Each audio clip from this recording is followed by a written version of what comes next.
భాగవత రచనలో తెలుగు సంస్కృత పదాల ప్రయోగం ప్రాశస్త్యం గురించి చెబుతూ తాను రెండింటినీ సందర్భానుగుణంగా రచిస్తానని ఒడ్డున నిలిచిన మధ్యవర్తి పోతన కవి తెలిపిన సందర్భములోనిది ఈ పద్యం.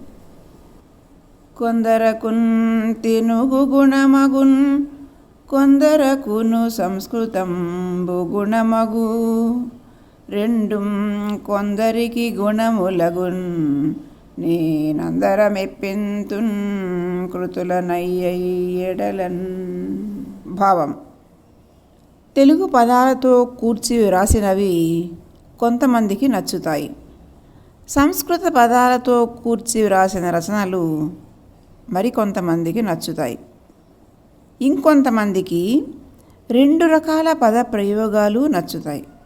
నేను అందరూ మెచ్చుకొనేలా భాగవతాన్ని ఆంధ్రీకరిస్తాను.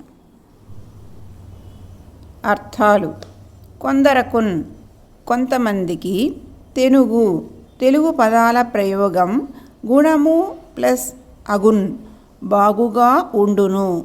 కొందరకున్ కొంతమందికి సంస్కృత పదాల ప్రయోగం గుణము ప్లస్ అగున్ బాగుగా ఉండును.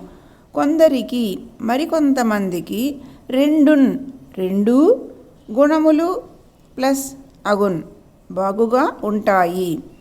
ఆ ప్లస్ ఎడలన్ ఆయా సందర్భానుసారంగా కృతులన్ రచనలలో ఏన్ నేను అందరినీ మెప్పింతున్ మెప్పిస్తాను.